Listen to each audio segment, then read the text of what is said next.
Hello students, welcome back to our channel science in Bengali. আজ আমরা পড়ব সপুষ্পক উদ্ভিদের নিষেক সম্পর্কে।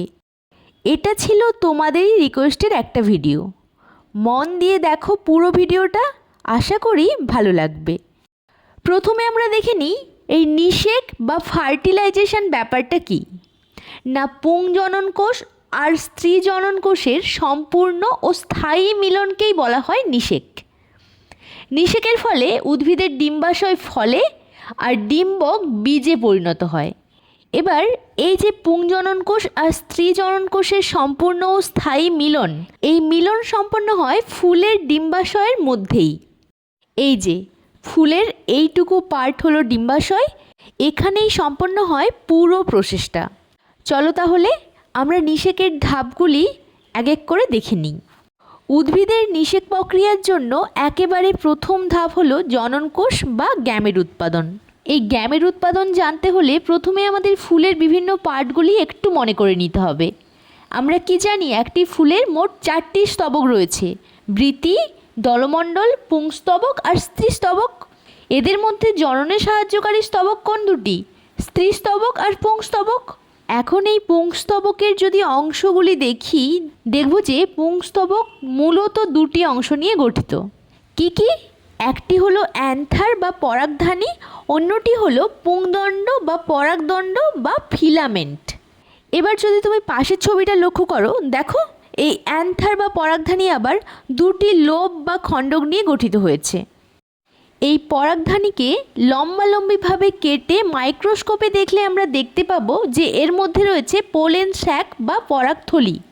এই পরাগথলি থেকেই পরাগরেণু মাতৃকোষ সৃষ্টি হয় এবং সেই পরাগরেণু মাতৃকোষ আবার মিয়োসিস পদ্ধতিতে বিভাজিত হয়ে রেণু উৎপন্ন করে। এই রেণু ব্যাপারটা কি নিশ্চয় জানো, সেই যে কিছু কিছু ফুলে হাত দিলে হলুদ গুঁড়ো গুঁড়ো মতো হাতে লেগে যায়, সেগুলিই হলো রেণু। এই রেণু থেকেই পরে পুংজনন কোষ বা পুংগ্যামেট সৃষ্টি হয়।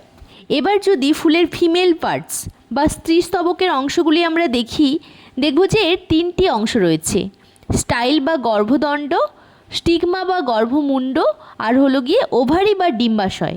ছবিটা দেখতে থাকো, খুব ভালো করে বুঝতে পারবে।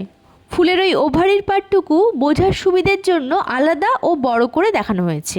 এবার এই ওভারি বা ডিম্বাশয়ের মধ্যে রয়েছে ডিম্বক, আর ডিম্বকের মধ্যে রয়েছে ভ্রূণপোষক কলা।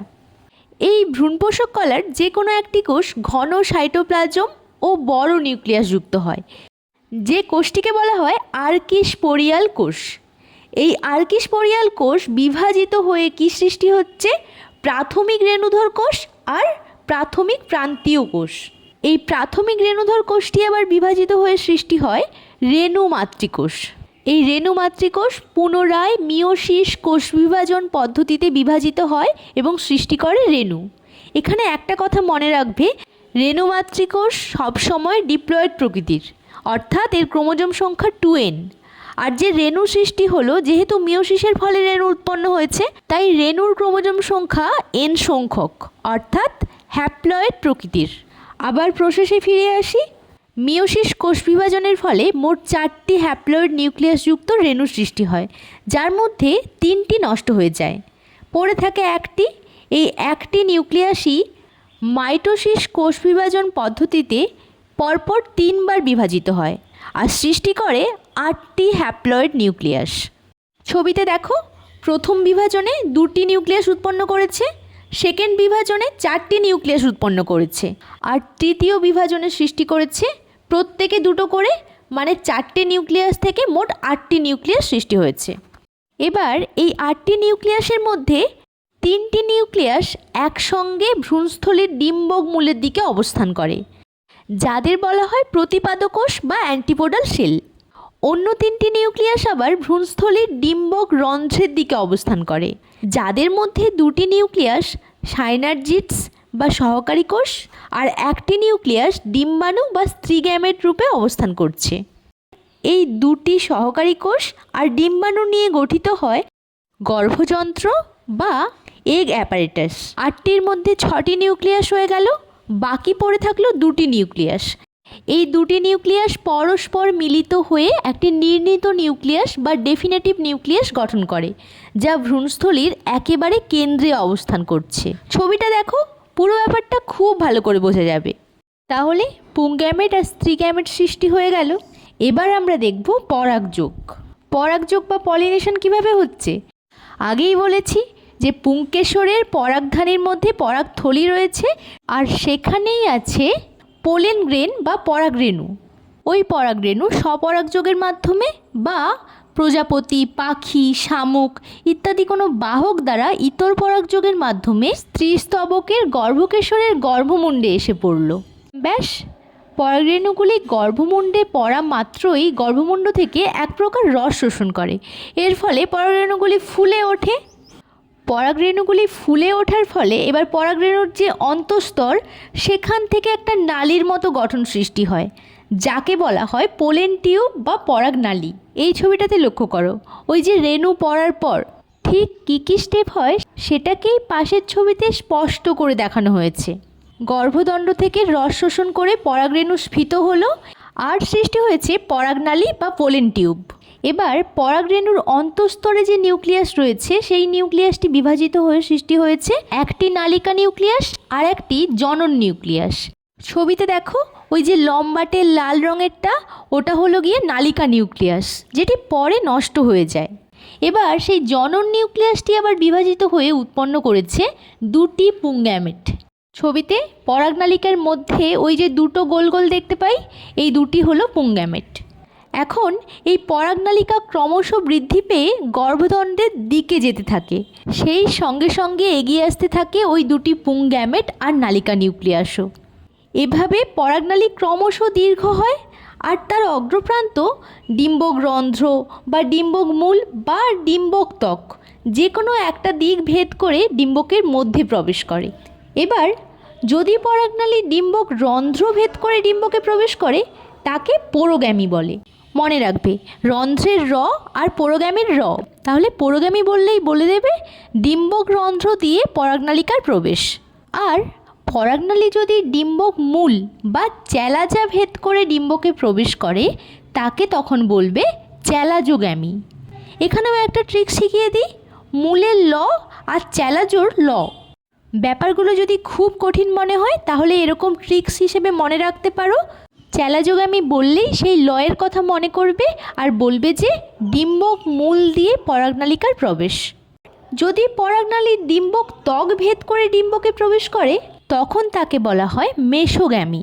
এখানেও ট্রিক্সটা দেখো, আমরা জানি স্কিন মানে ত্বক, তাহলে বলা যেতে পারে স্কিনের দন্তস্য আর মেসোগ্যামির দন্তস্য।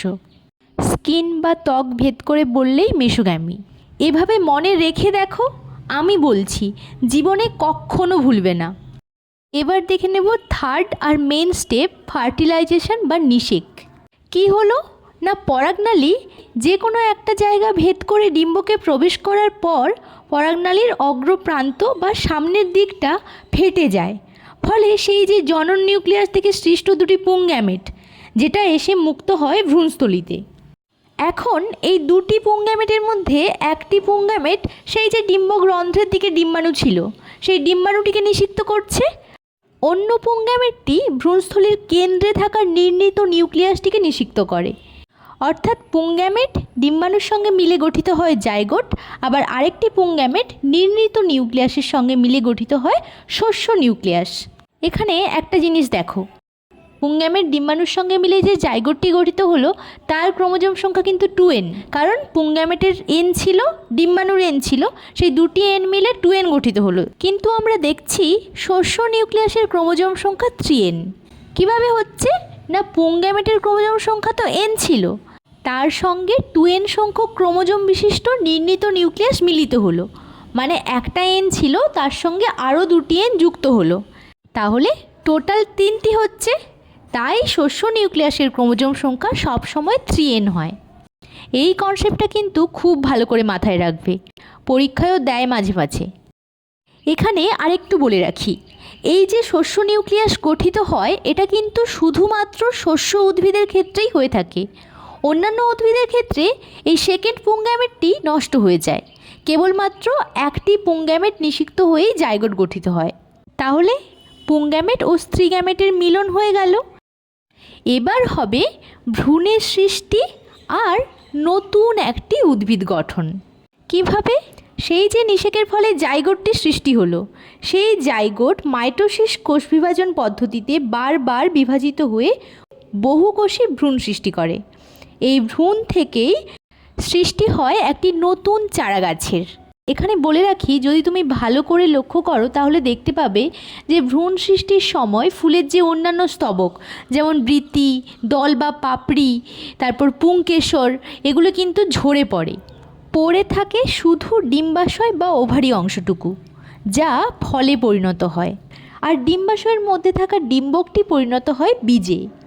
এবারে সেই বীজ অঙ্কুরিত হয়ে নতুন উদ্ভিদ গঠন করে। এই হলো সপুষ্পক উদ্ভিদের পুরো নিষেক প্রক্রিয়া আর নিষেকের ফলে নতুন উদ্ভিদ গঠন। আশা করি পুরোটা একেবারে জলের মতো পরিষ্কার হয়ে গেছে। এখন আমরা এখান থেকে কয়েকটি ইম্পর্টেন্ট জিনিস দেখে নেব, যেগুলি পরীক্ষায় শর্ট প্রশ্ন হিসাবে বারবার আসে, আর এগুলি তোমরা ভুল করে আসো। দেখে নেব ডিম্বাশয়ের বিভিন্ন অংশগুলির চেঞ্জেস। নিষেকের আগে কি ছিল, নিষেকের পর কিসে পরিণত হয়েছে। ডিম্বাণু। নিষেকের পর ডিম্বাণু ভ্রূণে পরিণত হয়, ডিম্বক বীজে পরিণত হয়, ডিম্বাশয় ফলে পরিণত হয়, আর ডিম্বাশয় প্রাচীর ফল ত্বকে পরিণত হয় নিষেকের পরে। আবারও বলছি, এই চারটি খুব ভালো করে মনে রাখবে। এক্সামে 1 মার্কসের প্রশ্ন এখান থেকে আসবেই যে কোনো একটা। এছাড়া এখান থেকে যেমন আসতে পারে যে সপুষ্পক উদ্ভিদের পুং জনন কোষ বা পুং গ্যামেট কোথায় উৎপন্ন হয়। এবার এরকম 4টি অপশান দিয়ে দেবে, তার মধ্যে তোমাকে চয়েস করতে হবে। নিশ্চয়ই মনে আছে তোমাদের, আমরা প্রথমেই একেবারে দেখেছিলাম যে পরাগ রেণু থেকেই পুং গ্যামেট বা পুং জনন কোষের সৃষ্টি হয়েছিল।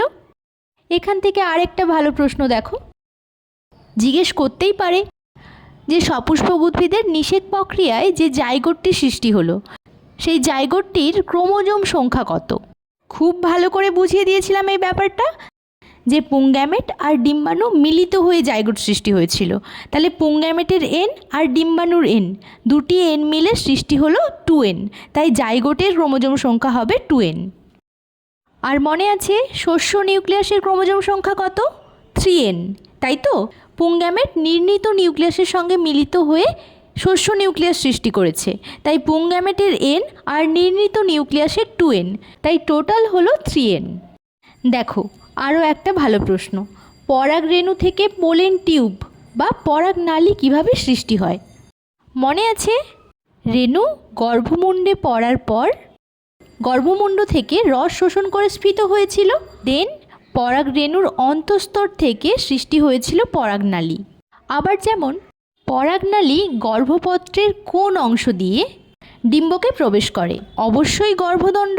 এতক্ষণ খুব ভালো করেই জেনে গেছি আমরা। পরাগনালীতে কটি পুংজনন কোষ সৃষ্টি হয়? সেই যে জনন নিউক্লিয়াস বিভাজিত হয়ে 2টি মেল গ্যামেট বা পুংজনন কোষের সৃষ্টি হয়। এটা একটি নতুন প্রশ্ন দেখো, ভ্রূণস্থলীর কেন্দ্রে কটি সেকেন্ডারি নিউক্লিয়াস থাকে? এখানে সেকেন্ডারি নিউক্লিয়াস মানে কি? সেই যে নির্ণীত নিউক্লিয়াস। হ্যাঁ, নির্ণীত নিউক্লিয়াস কটি ছিল? 2টি ছিল, তাহলে এর উত্তর হবে 2টি।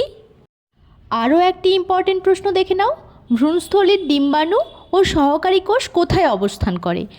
মনে আছে, সেই যে গর্ভযন্ত্র বা এগ অ্যাপারেটাস, 2টি সহকারী কোষ এবং ডিম্বাণু নিয়েই গঠিত হয় গর্ভযন্ত্র। আর এই 2টি সহকারী কোষ আর ডিম্বাণু কোথায় অবস্থিত? সেই ডিম্বগ্রন্থের দিকে।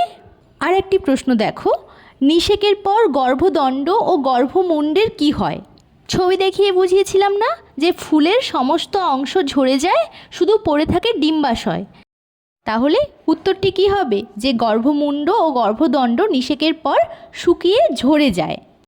এখান থেকে 2 মার্কস হিসাবে কয়েকটি প্রশ্ন দেখে রাখতে পারো, যেমন ভ্রূণ কিভাবে সৃষ্টি হয়, জাইগোট ও শস্যের মধ্যে পার্থক্য কী, ফল ও বীজ কিভাবে গঠিত হয়, সেকেন্ডারি নিউক্লিয়াস কী, শস্য কী, নিষেকের পর ফুলের বিভিন্ন অংশের কি কি পরিবর্তন ঘটে, মানে ওই যে ফল ও বীজ গঠনের যে প্রসেসগুলি, সেগুলি বলতে হবে। আর 5 মার্কস হিসাবে তো রয়েছে যে সপুষ্পক উদ্ভিদের নিষেক পদ্ধতির চিহ্নিত চিত্র এঁকে দেখাও। তাই বলছি যে ডায়াগ্রামটা খুব ভালো করে বুঝে বুঝে প্র্যাকটিস করবে। একবার যদি বুঝে প্র্যাকটিস করে নাও তাহলে কিন্তু এই ডায়াগ্রাম নিয়ে তোমার কোনো সমস্যা হবে না। এছাড়া এই প্রশ্নটাই আবার একটু ঘুরিয়ে আসতে পারে, যেমন বলতে পারে যে সপুষ্পক উদ্ভিদের যৌনজননের এই স্টেপটি ব্যাখ্যা করো, বলে হয়তো বলল ভ্রূণ সৃষ্টি ও নতুন উদ্ভিদের গঠন, এই স্টেপটা ব্যাখ্যা করতে বলল। আবার বলতে পারে জননকোষ বা গ্যামেট উৎপাদন কিভাবে হয়, এটা ব্যাখ্যা করো। আবার শুধু নিষেকের স্টেপটা ব্যাখ্যা করতে বলতে পারে, তাই খুব ভালো করে স্টেপগুলো দেখে রাখবে। তাহলে আশা করছি এই পার্টটি থেকে তোমাদের সমস্ত কনফিউশন ক্লিয়ার হয়ে গেছে। পুরো প্রসেসটা তো খুব ভালো করে বুঝিয়ে দিয়েছি, প্লাস আমি বলে দিয়েছি এখান থেকে কি কি শর্ট প্রশ্ন, 2 or 3 মার্কসের কী প্রশ্ন অথবা 5 নম্বরের কী প্রশ্ন আসতে পারে। চলো আজকের আমাদের হোমওয়ার্ক কী রয়েছে একবার দেখে নিই। রয়েছে একেবারে জলের মতো সোজা একটা প্রশ্ন, ফুলের কোন অংশটি বীজে রূপান্তরিত হয়?